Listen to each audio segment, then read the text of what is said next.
It was close to midnight when someone pounded on Daniel's cabin door. His kids were awake, peeking from the hallway, and the storm outside was screaming like it wanted in. When he opened the door, a woman collapsed into his arms, cold, shaking, and carrying a secret that would upend his life.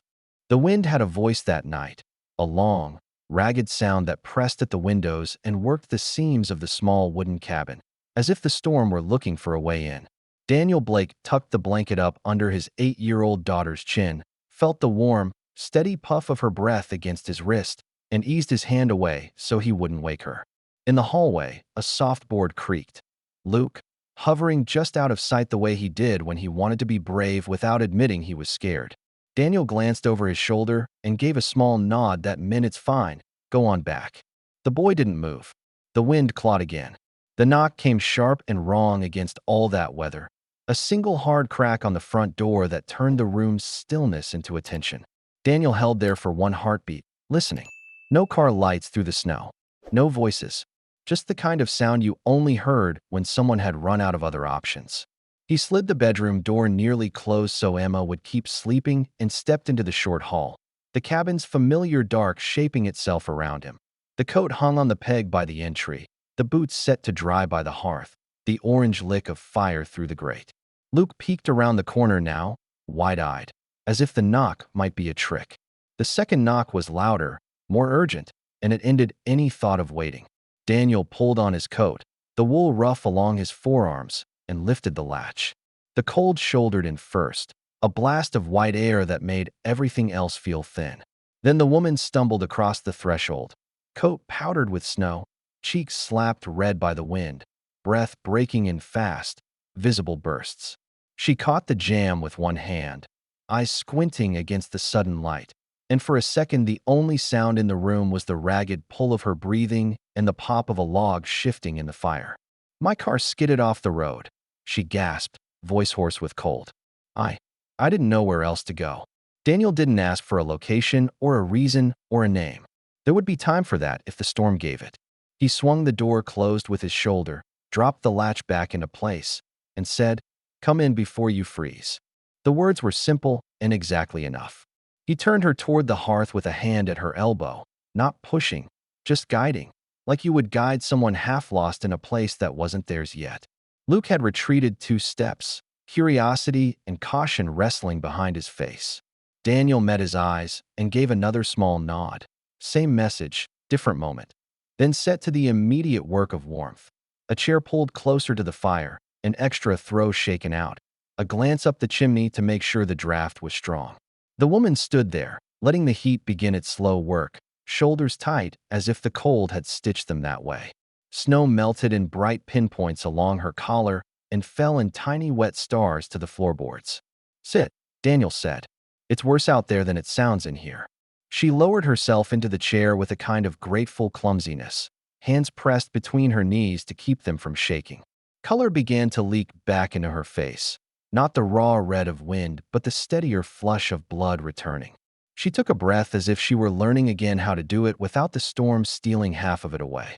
In the hallway, Emma shifted under her blanket and went quiet again. The room was all crackle and the thin hiss of snow against glass.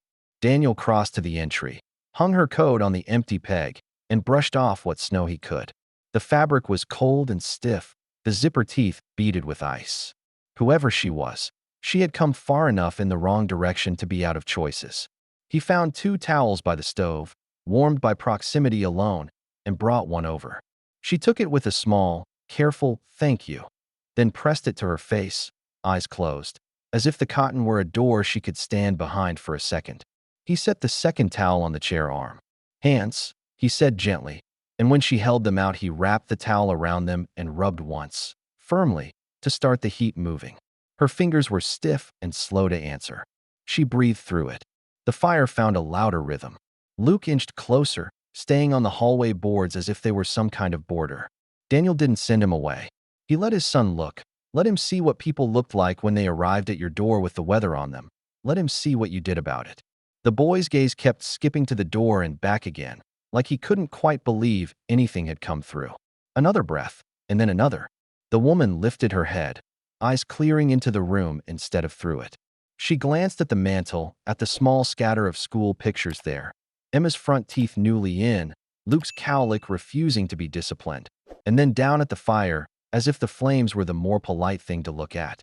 She seemed to take stock of her own shaking and try to disguise it, pressing her hands together in her lap as though that might be quieter.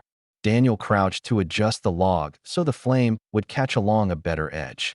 "You warm enough where you are?" he asked. She nodded once. "Getting there." "Good." He stood, the floor warm where the hearthstone spread its heat. "You're safe here." Something in her shoulders let go at that word, not all at once, but enough to change the line of her back. Outside, the wind found a higher note and dragged it along the cabin's eaves, a long, rattling moan that made the windows shiver in their frames. The room held. The latch on the front door looked sure in its metal seat. Daniel's mind ticked through the rest of it automatically. Kettle, blankets, a place for her to sit where the draft wouldn't find her when the gust shifted. He would get to the questions. How far back on the road? Was anyone else out there? But not yet. Survival first. Then sense. He moved to the small kitchen nook and set the kettle on, the sound of water ringing the room with a different kind of promise. He looked back. The woman had angled her feet closer to the fire, boots damp and hissing. She had that look of someone learning the inventory of a space because she needed it. Door, windows, hallway, the rhythm of noise and quiet. Not distrust exactly. Not yet. More like a habit built out of other nights in other places. Daniel recognized it without naming it. Luke finally spoke, voice hardly above the fire. "Dad?" "It's all right," Daniel said, easy and certain. "Storm's pushing people around tonight." The boy accepted that, as boys do when they want to believe you can shape the world by the way you say a thing. He watched a little longer, and then faded back toward the bedrooms, feet careful on the boards, head turning once more to make sure the woman was still just a person in a chair and not a story the wind had invented. The kettle began to mutter. Daniel returned to the hearth long enough to tug the throw higher over the woman's knees. "Heat first," he said. "Everything else after." She nodded again, meeting his eyes fully for the first time. There was gratitude there, and something steadier under it, like resolve that had been carried a long way and set down only because the body demanded it. She folded the towel, precise even in fatigue, and held it in her lap, palms pressed flat as if to memorize the warmth. Outside, the storm kept at the windows, insisting. Inside, the cabin answered with quiet and firelight and the honest work of thawing a stranger back into herself. Daniel turned toward the kettle and the waiting cups. The door latched behind them, and the night left to its own noise. The kettle's whistle built slowly, a high note rising above the crackle of the fire until Daniel lifted it from the stove and poured 2 cups. The steam curled upward, carrying with it the sharp comfort of tea leaves. He placed 1 cup on the low table by the woman's chair, keeping his hand steady so it wouldn't spill with the small tremor in her fingers as she reached for it. She cupped it close to her face, eyes closing again as though the warmth itself were a kind of medicine. Daniel leaned his shoulder against the mantel, arms crossed, letting her find her own rhythm before he asked anything. Questions came to him. Where was her car? Was she hurt? Had she called anyone? But the instinct that had guided him through parenthood told him patience mattered more right now than answers. After the first sip, she spoke, her voice low and careful, as if she didn't want to startle the silence too much. "I was driving north, thought I could beat the storm. I didn't. My car skidded, hit a snowbank. I walked until I saw the light here." She glanced at the door, still latched, as though confirming it was closed against the gale. Daniel nodded.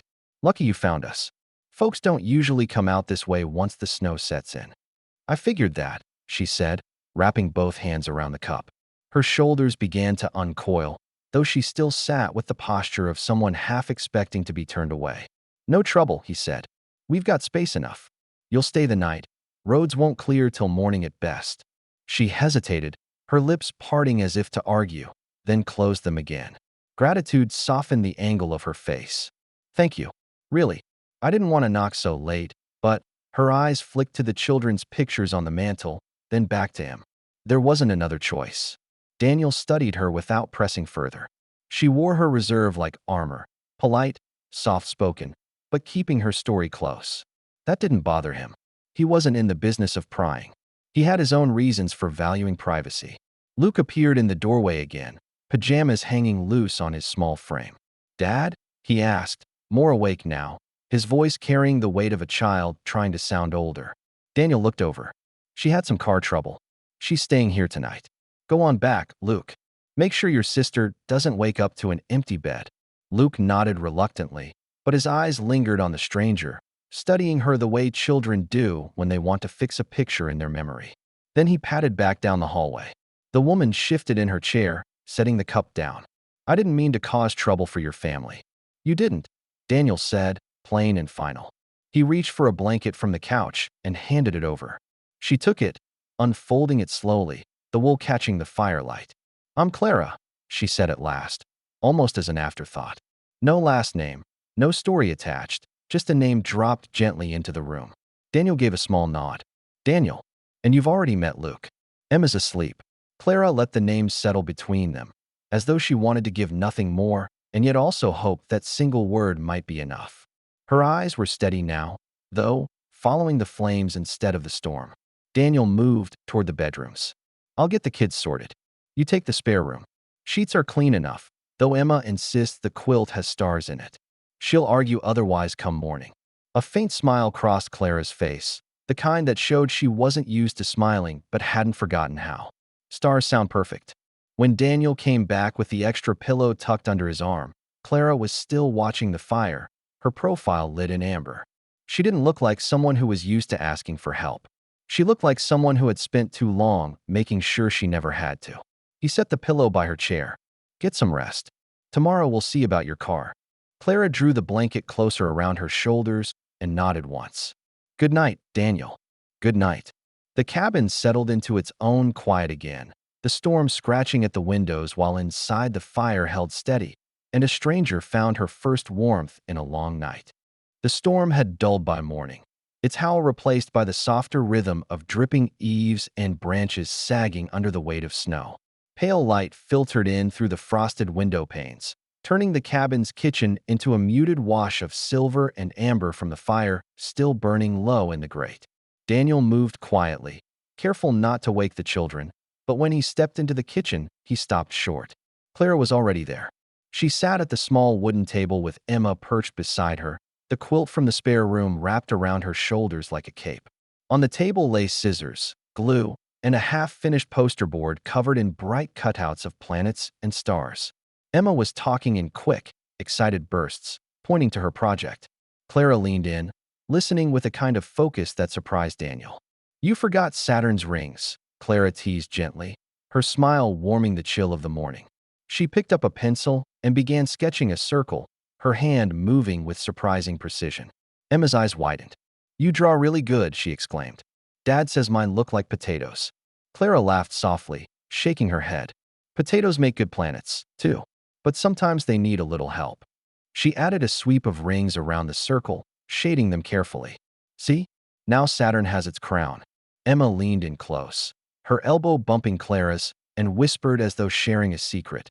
"Do you like space, too?" Clara's smile turned thoughtful. "I like what space teaches us, that there's always more out there, waiting to be discovered. New ideas, new ways of looking at things. It reminds me that we shouldn't stop asking questions." Daniel lingered at the doorway, unseen for the moment, taking in the picture. His daughter's eager face lit with joy, Clara's calm presence, the table scattered with paper stars. He hadn't expected the stranger to be awake, much less to be sitting with his daughter as if she belonged there. Luke shuffled in, rubbing his eyes. He stopped when he saw them. "She's still here?" he asked. Clara glanced up, her expression gentle. "Still here. The snow decided to keep me." Luke tilted his head, unconvinced, then slid into a chair. Emma, too wrapped up in her project, tugged Clara's sleeve. "Tell him about Mars. Tell him what you said about people going there." Clara looked at Luke, then at Daniel, who had finally stepped into the room. She hesitated, as if weighing how much to say, then leaned forward. "Some people believe we'll go to Mars one day. Maybe not today, maybe not tomorrow.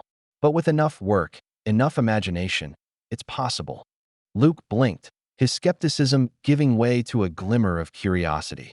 "Really?" Clara nodded. "Really. Every invention, every discovery we have, it started because someone said, 'What if?'" Daniel set his mug on the counter, clearing his throat.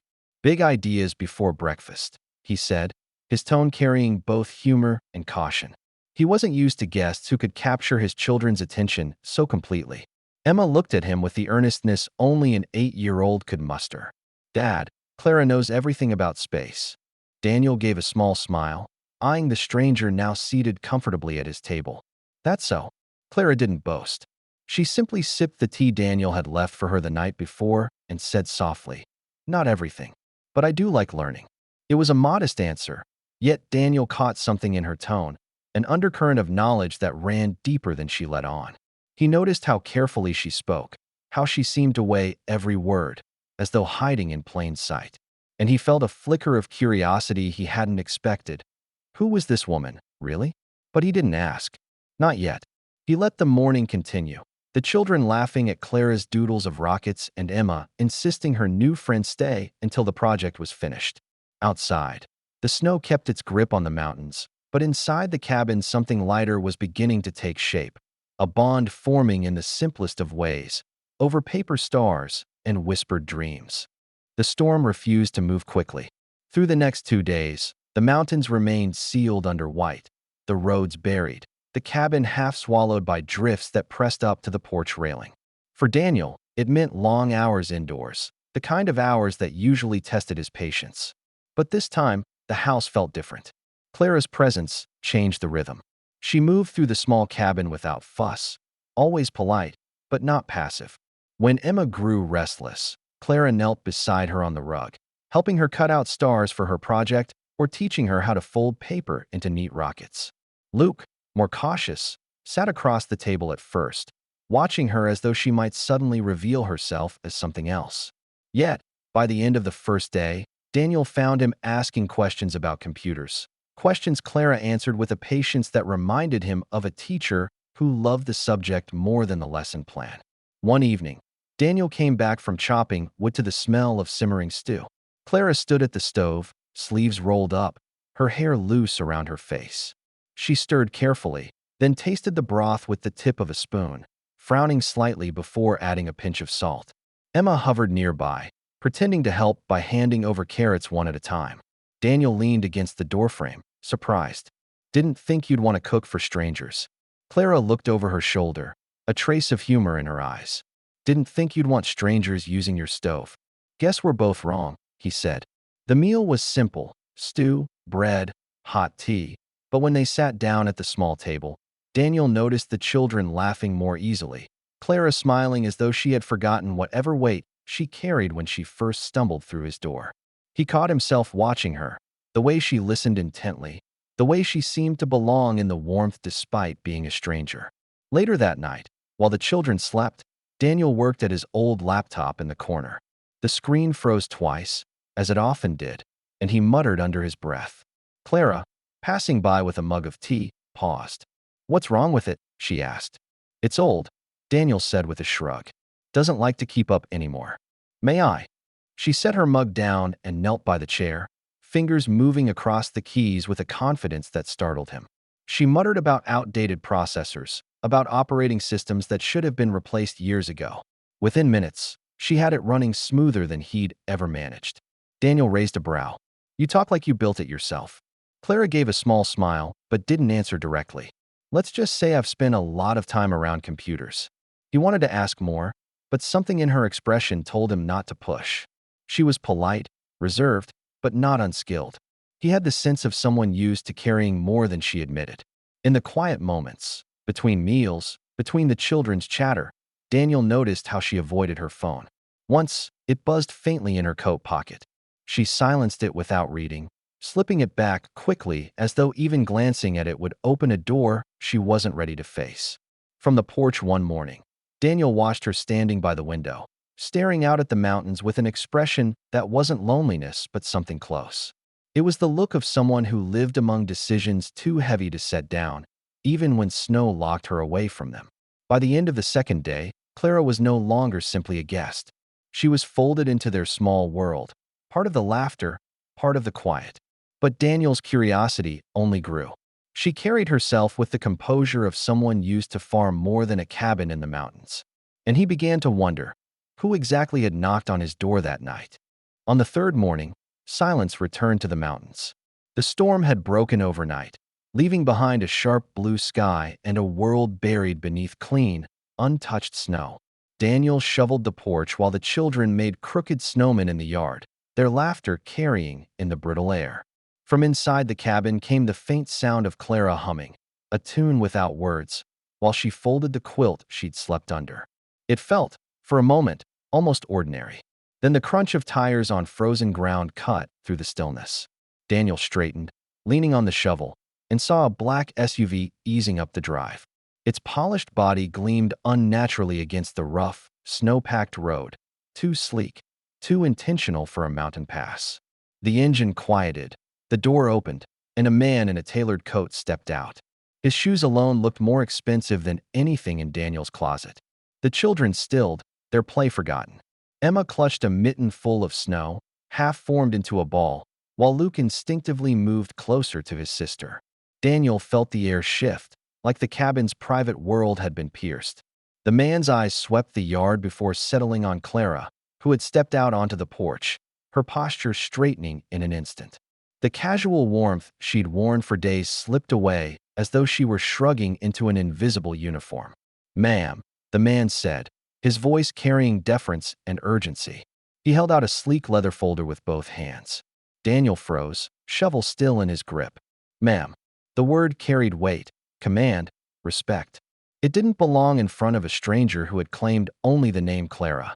Clara's gaze softened when it landed on Daniel. She stepped forward, her boots crunching against the snow, and took the folder without looking at it. "Thank you," she murmured to the driver, then dismissed him with the smallest nod. The man returned to the SUV and stood waiting, the vehicle's engine rumbling quietly. Daniel studied her, unease tightening in his chest. "What's going on?" She turned fully to him, the folded leather still in her hands. For a moment, she seemed to hesitate, as if weighing whether to keep the mask in place or finally set it aside. Then she drew a breath and let it out slowly. "My name isn't just Clara," she said quietly, her voice calm but edged with something heavier. "It's Clara Wainwright." The name landed like a struck bell. Daniel blinked. Of course he'd heard of it. Everyone had. Wainwright Industries was more than a company. It was one of the largest technology empires in North America. She wasn't simply well off.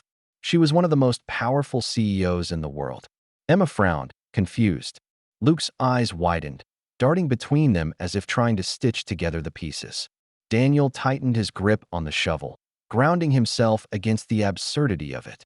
Clara's expression softened, her tone almost apologetic. "I didn't tell you because I wanted to be treated like a person, not a name, not what I run. And you did. You opened your home without knowing anything about me. That kind of kindness is rare." The words should have explained everything, but instead they deepened the silence between them. Daniel's mind worked through the last few days. Her guarded way of silencing her phone, the easy fluency with computers, the weight she carried when she thought no one was watching. It all fit, though in a way that felt surreal. For the first time since she'd knocked on his door, Clara Wainwright seemed entirely herself. No longer just the snowbound stranger, but the woman behind decisions that rippled across industries. Yet here she stood, on his porch in the mountains, looking at him with a kind of hope that had nothing to do with power. The SUV idled at the edge of the drive, its driver waiting in silence, but the world around the cabin felt strangely hushed. Clara stepped back inside, her boots leaving small trails of melting snow across the floor. Daniel followed, still holding the shovel loosely as though it might steady the unreality of the moment. At the kitchen table, Clara set the leather folder down with careful hands, as if it carried more weight than paper should. Her expression had shifted again, no longer the guarded warmth of the guest he'd known, nor the sharp poise of the CO the driver addressed. Instead, she looked somewhere in between, the two halves of her life pulled tight together in the quiet of his home. "Daniel," she began, her voice low but steady. "I owe you more than I can explain. When I knocked on your door, you didn't ask who I was or what I had. You just let me in." Daniel set the shovel aside, folding his arms across his chest. Didn't seem like the time for questions. That's exactly why it mattered. She opened the folder, slid an envelope free, and pushed it across the table toward him. "For your children. Their education. And something for you, too." Daniel stared at the envelope but didn't touch it. The children stood near the hallway, watching, their wide eyes moving between the two adults. He shook his head slowly. I didn't do it for this. I know, Clara said. A small smile softened her face, though her eyes held steady. That's why it matters. For a moment, silence filled the room, broken only by the faint ticking of the clock on the mantel. Daniel thought of Emma's laughter as Clara sketched Saturn's rings, of Luke asking questions he'd never dared to ask his father, of the stew simmering on the stove 2 nights ago. Those moments had been real. Nothing about them had asked for money. He pushed the envelope back toward her. You don't owe me anything. Clara placed her hand over it, firm but gentle, keeping it in place. This isn't about debt. It's about gratitude. About recognizing something rare when I find it. Please. Her voice carried the same certainty Daniel had heard in her when she explained the possibility of Mars to his children, a conviction that made disbelief feel foolish. He looked at her hand covering the envelope, the polished composure of a woman who had made decisions that moved markets. Yet here she was, asking him to accept a gift not as charity, but as acknowledgement. Emma tugged at his sleeve. Dad, she whispered, it's okay. Daniel glanced down at his daughter, then back at Clara. Finally, he sighed and pulled the envelope toward him. All right, but don't think this changes why I opened that door. Clara's smile deepened, faint but genuine. I wouldn't want it to. For the first time since revealing who she was, her shoulders eased, as if she had been holding her breath since the moment the driver called her ma'am. She gathered the folder, leaving only the envelope behind, and rose from the table. You'll know what to do with it. Daniel nodded, though the truth was he had no idea yet.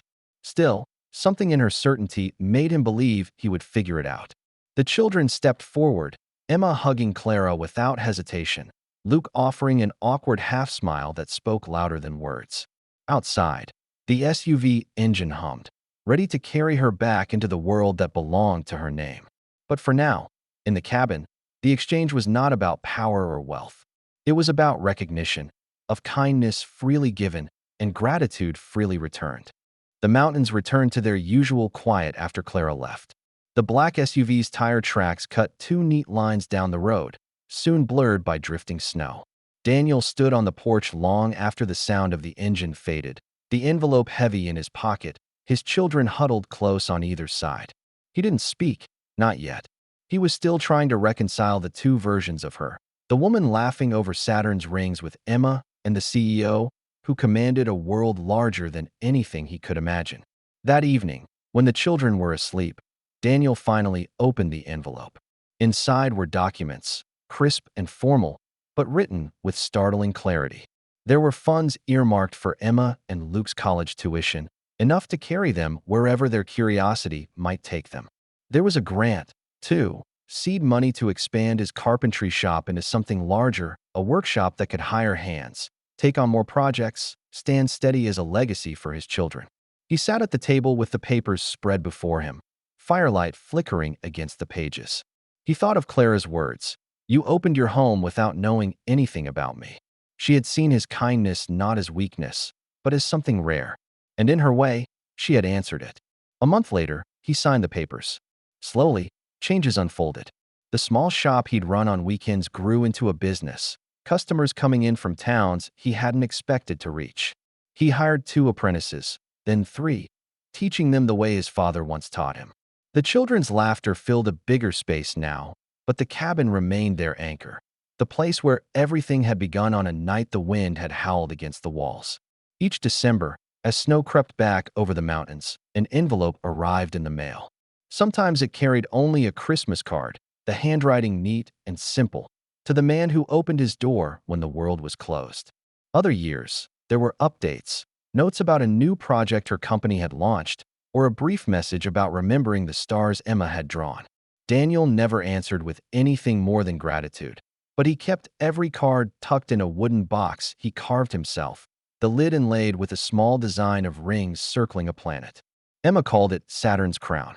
Luke said it looked like a promise. Through the years, Clara's name filled headlines and news reports, but in the Blake household she remained Clara, the woman who once sat at their kitchen table, folding paper rockets and fixing an old laptop. The children grew with her encouragement written into their futures, And Daniel carried the quiet reminder that kindness, once given, has a way of circling back, sometimes in ways larger than you ever dared to expect.